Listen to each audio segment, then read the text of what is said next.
被战印抱着的孩子应该就是海童的外甥吧？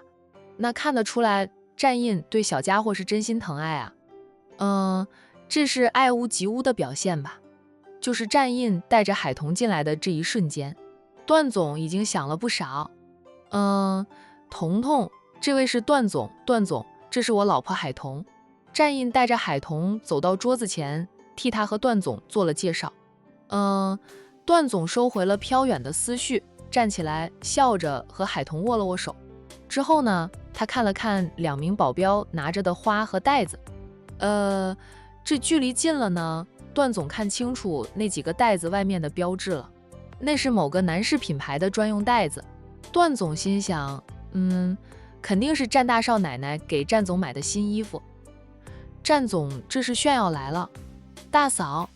等海童和段总握过手后，战浩宇叫了海童一声，他也起身伸长了手，从大哥手里抱过了洋洋，笑道：我已经很久没看到洋洋。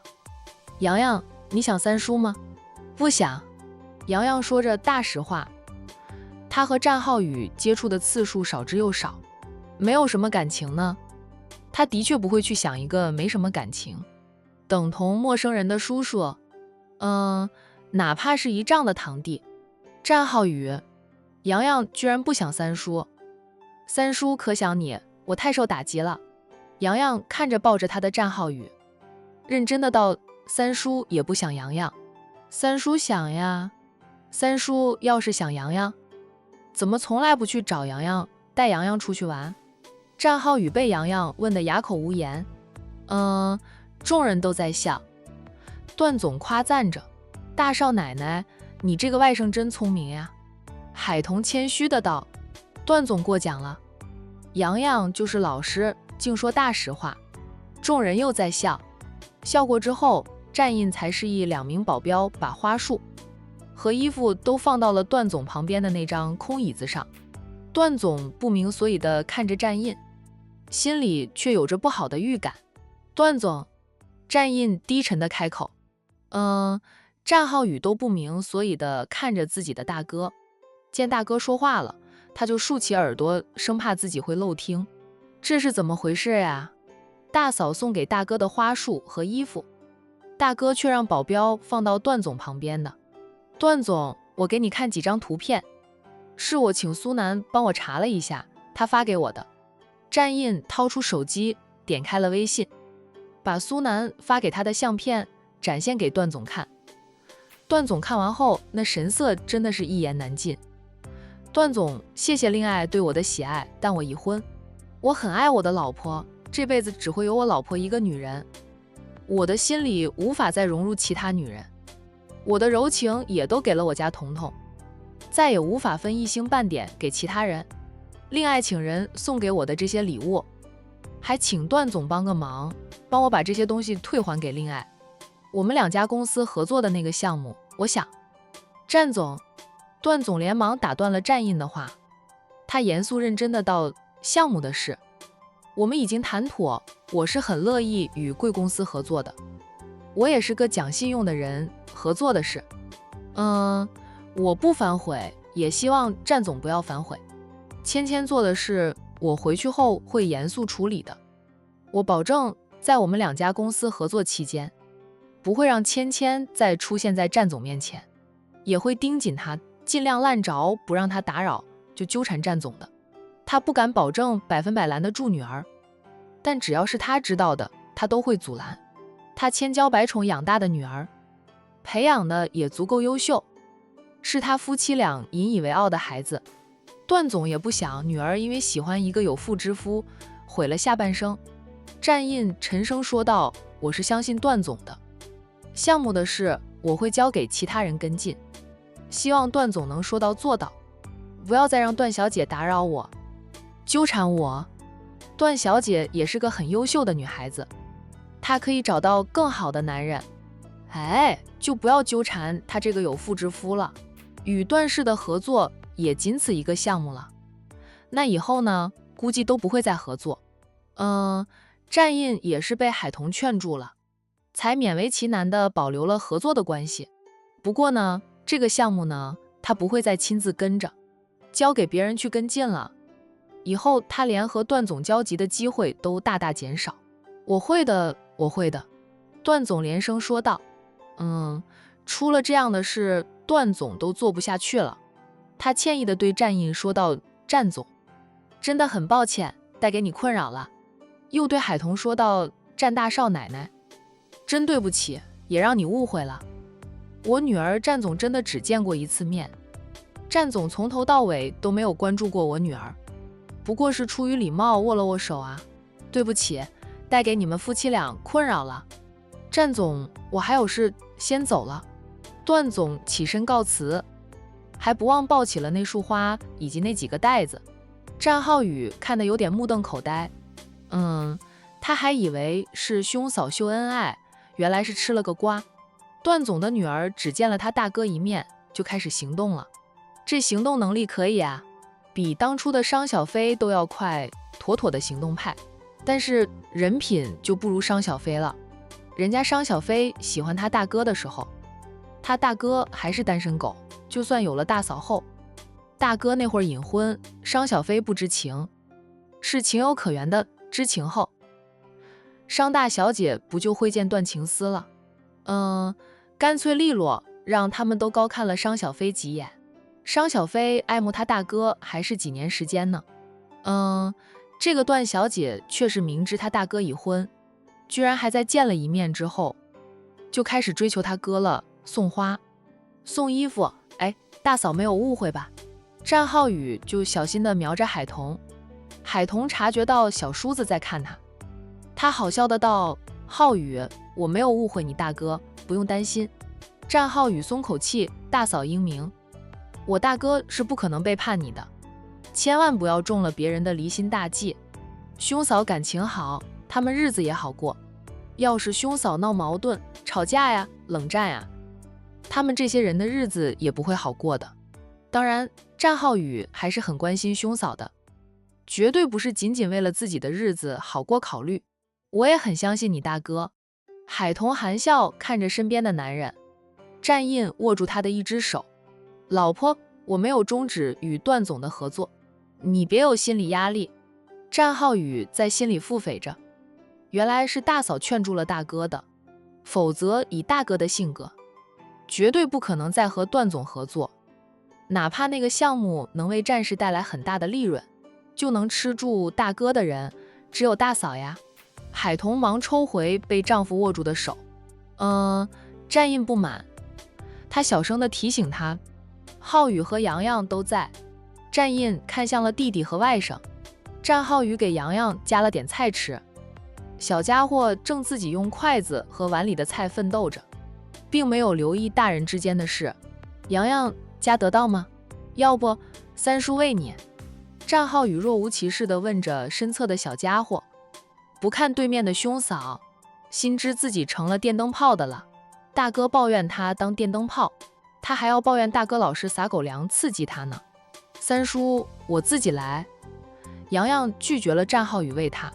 海童给洋洋盛了一碗汤，就放到他的面前。洋洋喝碗汤，谢谢小姨。海童笑笑说道，想吃什么就让三叔帮你夹。之后他看看身边的男人，问道，老公，你还没有吃饱吧？他来时桌上的菜几乎没怎么动过。那三人呢，应该是顾着谈生意，还没有开吃。没有，我们都是只喝了碗汤。战印给海童夹菜。海童就知道是这样。三大一小愉快的用餐，吃饱喝足后，战印并没有留在酒店休息，直接回公司。洋洋既然退烧了，海童也带着洋洋跟着战印回公司看看。那一边的段总回到了自己的别墅里，进门就问着佣人，你们小姐呢？佣人答道，小姐在游泳池里游泳。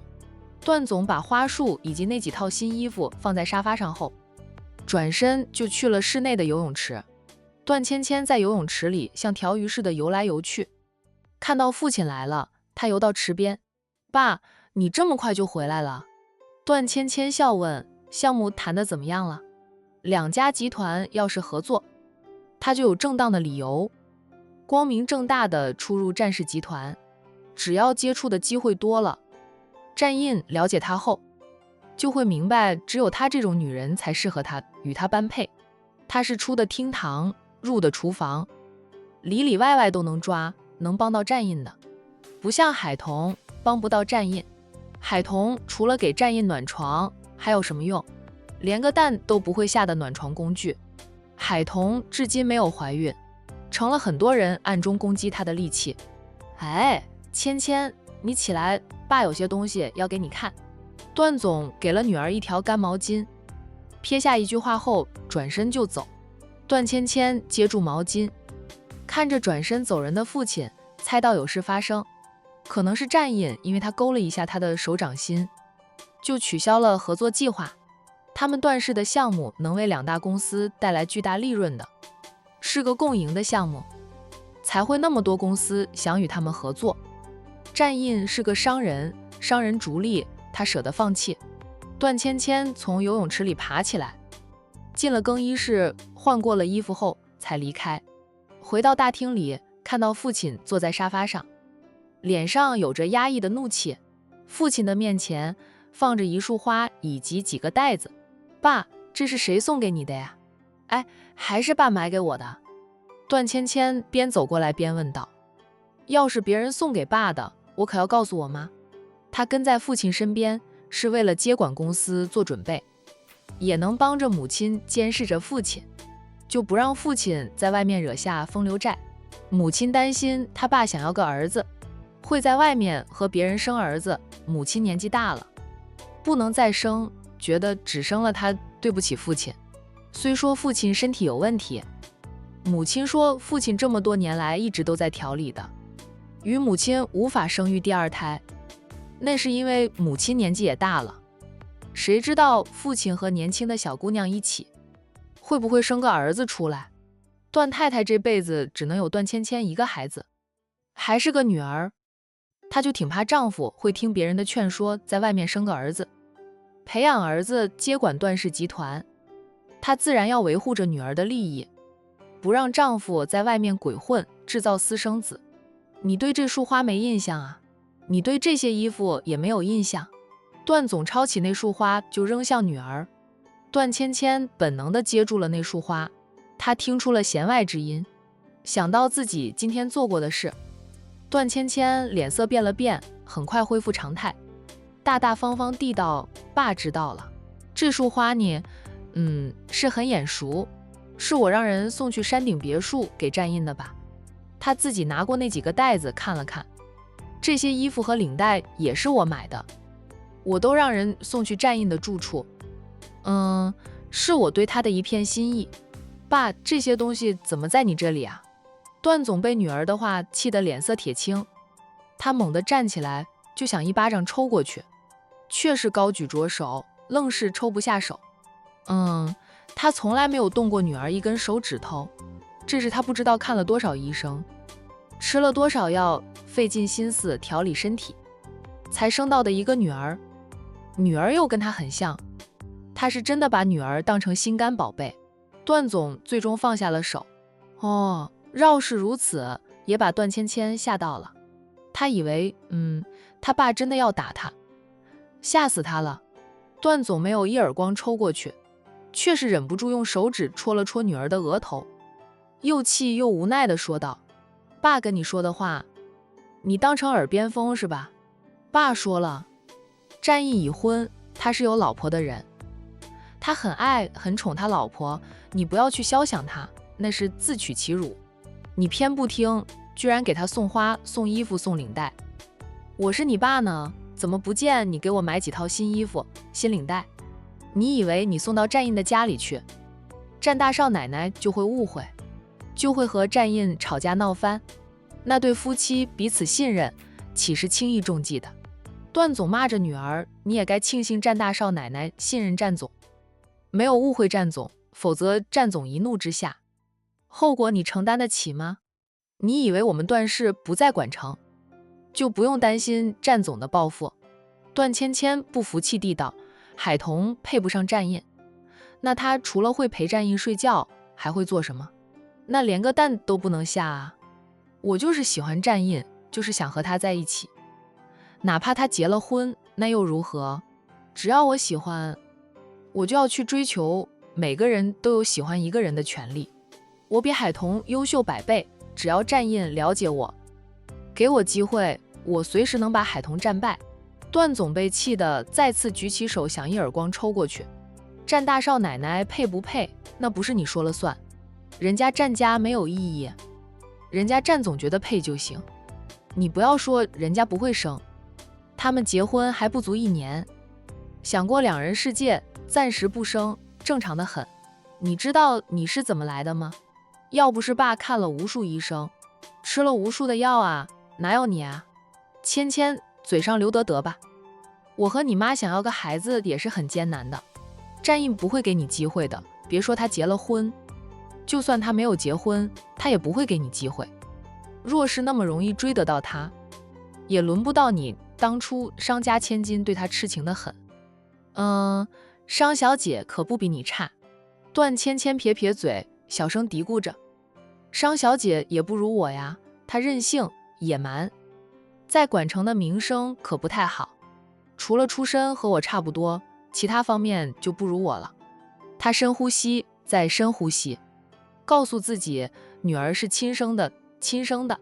半晌，她无力地坐下来，瞪着女儿好一会儿，说道：项目是爸坚持要合作的，不让战总反悔，我们还要多让1成利给战士，那是不想翻脸的让步。但这也是我们段氏与战士的第1次，也是最后1次的合作。在2家公司合作期间，你不能跟着我出入战士集团。我也向战总保证过，今后都不会让你出现在他面前，不让你骚扰他、纠缠他。芊芊，爸把丑话说在前，在2家合作期间，你若是不听爸的话，敢私下跑去骚扰战印，对他纠缠不休的话，爸就把段氏的股份都赠送给你的堂兄弟们，他们也是我段家的骨肉，让你在段氏一点股份都没有。反正不听话的女儿，我是不会让她继承我的财产的。虽然我只有你一个孩子，但我的财产不一定要给你，我可以全部捐出去给国家，也可以赠送给你的堂兄弟、表姐弟们，他们跟我都有血缘关系。段芊芊的脸都黑了，她没想到父亲为了阻止她去追求战印，连这样的话都说出来了。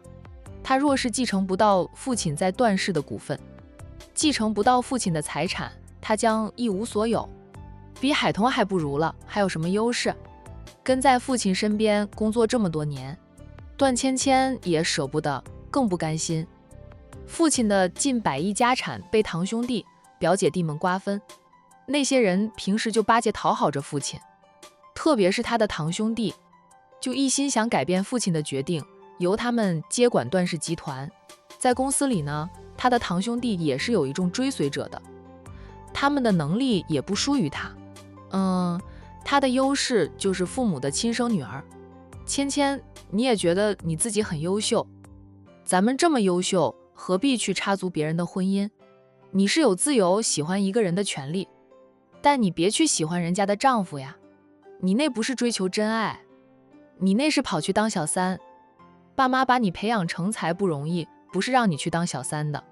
插足别人的婚姻，不管出于什么原因，都是小三。你当一回小三，这个骂名，这个污点就会伴随你一生。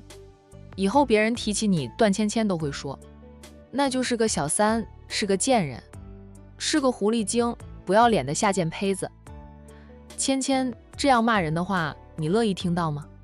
段芊芊的脸色很难看，天底下的好男人多了去，咱们不要战印，肯定还能找到更好的。你看看商小姐，她放下战印后，现在和 A 氏君家的5少爷走得近，他们俩早晚会成为一对幸福的夫妻，何必吊死在一棵树上？那棵树还不是你的，你想吊死在那里，树的主人还嫌你弄脏他的地儿。段总语重心长地劝了女儿好一会儿后，见女儿是听进去了，他说道：你自己好好的想一想吧，爸现在让人买机票，我们下午或者晚上就坐飞机回去。我回来的路上已经通知你大堂哥过来，合作的事后续就交给你大哥负责了。段芊芊黑着脸不说话。第一次喜欢一个男人，还没有开始就要结束了吗？她很不甘心啊。哎，凭什么海童能得到战印这么优秀的男人？战氏集团总裁办公室，那休息室里，海童帮睡着的外甥盖上了空调背后，问着丈夫：段总回去能处理好吗？他就一个孩子，那应该会很宠着段小姐。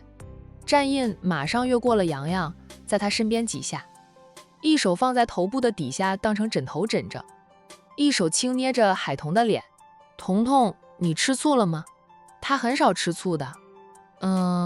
应该说从领证到现在他都没有吃过醋。他的爱慕者听说很多，他也是从苏南的嘴里听来的，说有多少女孩子喜欢他。不过敢公开表白并追求的人只有商小飞。那商小飞呢，又是个干脆利落的性子，知道他和海童是夫妻后，马上就挥剑断情丝。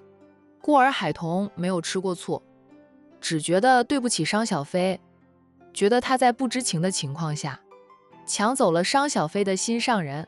还好啊，如今的商小飞有了君然，海童藏在心里的歉意才得以化开。但是战印经常吃醋呀，他也想海童为他吃醋。吃醋还谈不上，不过我老公被别的女人盯上了，我心里还是老大不爽的。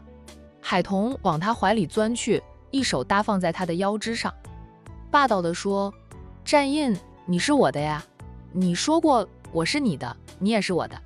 战印宠溺地道：是，我是你的，我永远都是你的，我也只会是你的。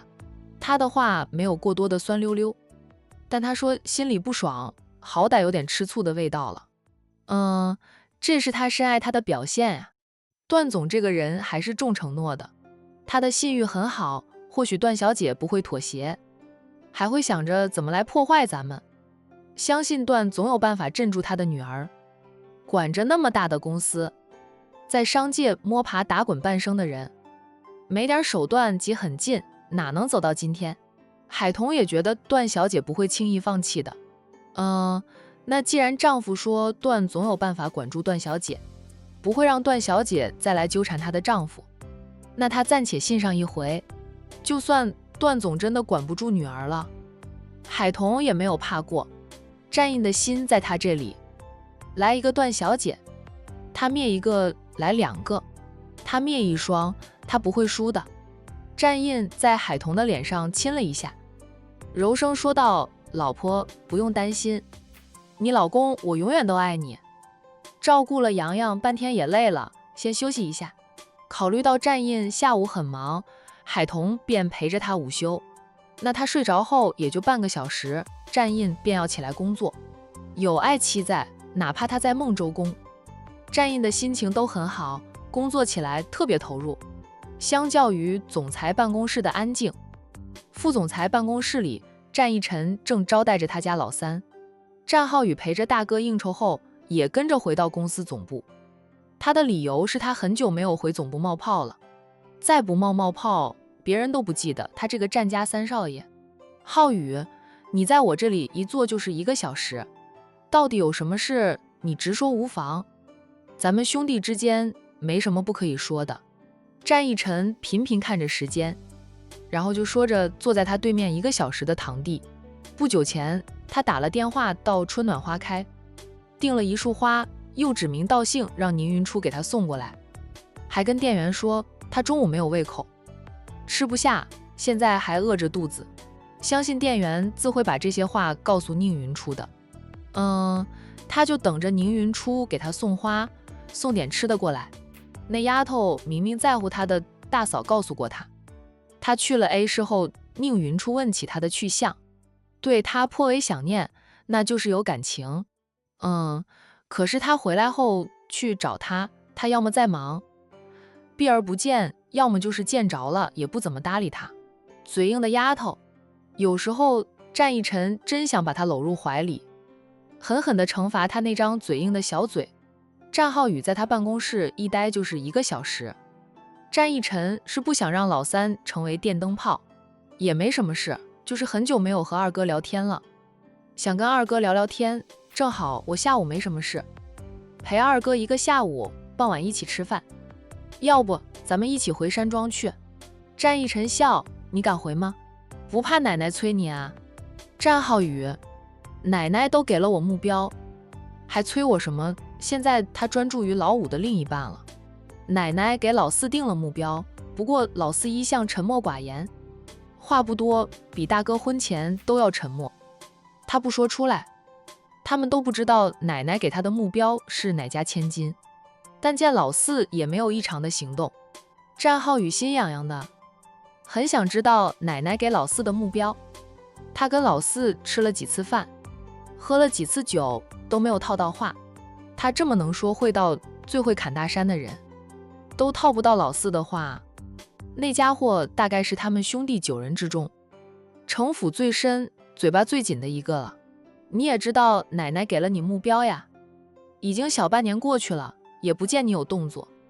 你应该像我这样赶紧行动起来，就算行动了，还不一定能拿下对方呢。战浩宇垮着俊脸说道：“二哥，要不是你爱上了宁大小姐，我都想和你换一换。宁小姐虽说眼睛还没有治好，好歹是个女的，是谁都能一眼看出来她是个女的。我那个，谁敢说她是女的？要不是奶奶让我追求她，我都不知道她是女的。她比我还男人，我要是和她在一起，总觉得我是同志。”在奶奶交给他相片之前，战浩宇和乔涵没什么交集，自然不会去调查他，也就不知道他竟然是女儿身。他和所有人一样，都以为乔涵是乔家的大少爷，乔氏集团的接班人，压根儿想不到乔涵是个女孩子。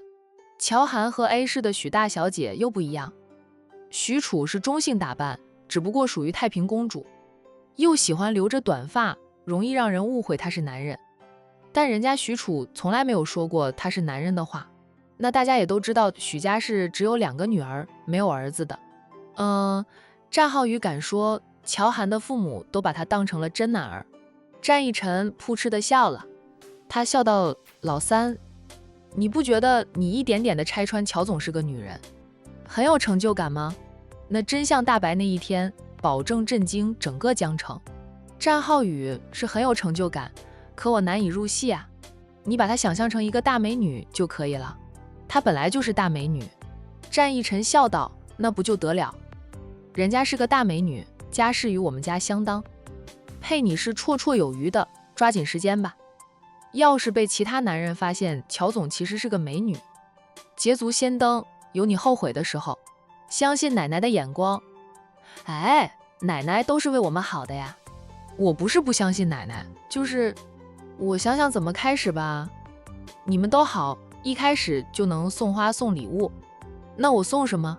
乔涵现在就是男人打扮，我给他送花，第2天就能上头条。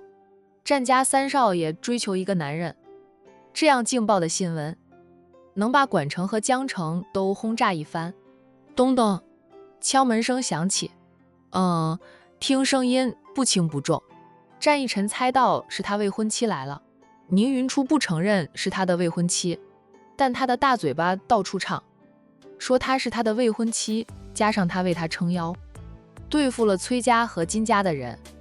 管城人也是知道了他和宁云初的事，只是宁云初一个人不愿意承认而已。肯定是你二嫂来了。战逸晨起身绕出办公桌，亲自去给宁云初开门。战浩宇的视线追随着他，看着他乐呵呵的样子，既有羡慕也有不了解。爱情真能使人快乐幸福吗？那没有深陷其中的战浩宇，暂时是体会不到爱情的滋味。战逸晨拉开了办公室的门，果真看到宁云初站在门口。他一手抱着一束花，一手提着一个袋子，还拿着他的盲人拐杖。云初，你来了，快进来。战逸晨温和地错开身子，让云初入内。宁云初似是犹豫了一下，不过还是迈进了战逸晨的办公室。又不是第一次来，他对战逸晨的办公室有了几分熟悉，不需要用盲人拐杖探路，也无需战逸晨替他指路。他就能准确无误地走到办公桌前。不过在快走到办公桌前的时候，他突然停了下来。办公室里还有别人，就他望向对方，只看到一团模糊的黑影，那分不清五官，也就看不清对方是谁。宁小姐，战浩宇主动打招呼啦。宁云初听到他的声音后回以微笑，却在心里猜测他的身份啊。云初，他是我弟战浩宇，在兄弟当中排行第3的。战逸晨知道未婚妻和老三不熟，听声音是猜不出老三的身份的，便主动解释。宁云初再次冲着战浩宇笑了笑，问好，三少爷好，宁小姐叫我浩宇就可以了。二哥都说了，这是他二嫂。宁云初依旧是笑笑。他扭身就把花束以及买来的点心递到战逸晨的面前。逸晨，这是你要的花束，我给你送过来了。听说你中午没吃饱，我给你买了2盒点心，给你当下午茶点。战浩宇心里腹诽着，二哥是真的没有吃好，还是找的借口？对了，战浩宇一下子悟出了可以接近乔涵的借口，没有理由就找理由，没有机会就制造机会吧。战逸晨接过了东西，顺手把东西放在办公桌上，对宁云初说道，你送花过来，走的也累了吧？陪我一起吃点心，吃完点心后我送你回去。我不饿，不用了，莫哥在外面等着我呢。宁云初不说还好，他一说莫东浩在公司外面等着他，战逸晨哪里会让他和莫东浩一起？他说道，莫总难得过来一趟，让他在管城玩2天，放松放松。哎呀，不要总麻烦他，你有我吗？我送你回去。宁云初默了默后说道，莫哥找我是谈工作上的事。你忙吧，我先走了哈。说着他转身就走，还不忘向战浩宇说再见。我送你下楼。战逸晨就跟着他走。二哥，我正好要离开，要不我帮你送宁小姐下楼。战浩宇说道。战逸晨像是没听到他说话似的，依旧跟着宁云初走。本来想走人的战浩宇暂时又不想走了，留在二哥的办公室等着二哥回来。战逸晨让宁云初给他送花送吃的过来，主要是想和他独处，但没想到莫东浩又过来了，还是莫东浩送云初过来的，他的计划泡汤了，就还得送宁云初坐上莫东浩的车子。哪怕莫东浩和他的女友好事将近，不会再肖想云初，战逸晨也是防着他，视他为情敌的。就像当初的战印对张念生一样，莫东浩真的在战氏集团门口等着宁云初。现在宁云初接管了宁氏企业，已经不是什么秘密的，而帮着宁云初接管宁氏的莫东浩也因此进入了大众的视线内，就没有多少人知道他和宁云初的真正关系。那有些人觉得莫东浩这样做是对不起宁总，不过很多人却觉得他这样做恰恰就是对得起宁总。毕竟宁家现在就只有宁云初姐弟俩是自由的。宁天磊今年才17岁，刚参加完高考，还没有能力接管公司。宁云初虽是个瞎子，看不见，但他头脑冷静，有莫东浩帮着，倒是能稳住宁氏的那些合法的生意。至于不合法的生意，已经被查封了，对宁氏来说受到挺大影响的。那些幻想趁机霸占瓜分宁氏的人，在知道宁云初背后站着战家二少爷，又有莫东浩帮着，顿时就死了那条心。那宁云初就连他亲表兄弟都炒了鱿鱼，一点情面都不讲。崔家与金家对他是恨得牙痒痒的，现在呢，一心挑唆着宁天磊和宁云初闹翻。宁天磊高考结束后，宁云初选择了把家里发生的所有事情都告诉了弟弟。知道一切的宁天磊是崩溃的、纠结的。他还想着以后呢，考公务员呢，没想到父母和二姐都犯了大罪，断了他以后考公务员的路。最让他难以接受的是，他的亲生父母害死了大姐的亲爸，他们是同一个妈生的，可是母亲对大姐什么态度？知道真相后，宁天磊才明白过来，为什么父母对大姐的态度冷漠至极。原来是因为他二叔的死，宁天磊觉得大姐为父报仇，大义灭亲是应该的。谁叫他父母都犯了罪呢？可那是他的亲生父母，他又很难接受自己一向敬重的长姐这样对待他的父母。从知道真相到现在，宁天磊都躲着宁云初，借住在同学家里，就不管宁云出去找他多少次，他都不见。好在呢，他也不见崔家和金家的人，不听那两家人的唆使。宁天磊不是不明事理的人，他只是一时间无法接受这样的家庭变故。莫东浩看到战逸晨送着宁云初出来，冷笑两声，嘀咕着现在装什么体贴，明知道丫头看不见，还要指名道姓让丫头给他送花送吃的。云初不听他的，坚持要继续经营着春暖花开，白天很多时间都还是留在花店里。莫东浩想，就他不舍得关掉花店，一是跟2名店员关系好，关了店2个人就要失去工作，二是他喜欢花草，第3点估计就是为了战逸晨吧，他是喜欢战逸晨的，是过不了自己心里的那一关，就既想远离又舍不得，才会一直纠结。他若真想远离，关掉花店，天天忙着公司的事，到处出差，哪还有时间等着战逸晨来追求他呀？云初，莫东浩下了车，迎上前去。战二少爷，他客客气气地打着招呼。战逸晨也是客客气气地叫了他一声莫总。宁云初偏头面向着战逸晨，温声说道：“逸晨，你回去上班吧，我们先走。”战逸晨舍不得，但也只能放他走。他看向莫东浩，沉声说道：“莫总，我家云初暂时交给你照顾，你们谈完工作上的事情后，给我打电话，我会过去接我家云初的。”在莫东浩面前，他特意强调我家云初，就他已经懒得再去纠正这个霸道男人的话了。那纠正也没有用啊，嘴巴长在他身上，他想怎么说就怎么说吧。见人就说他是他的未婚妻，明明他们还没有订婚，现在整个管城的人都知道他是他的未婚妻了。他解释都没有人听进去，就都信他的话。让他无可奈何。战二少爷还是那般无赖。云初性命的，什么时候成了你战二少爷家里的了？等你娶她为妻再说吧。莫东浩跟战逸晨见了面，喜欢针锋相对。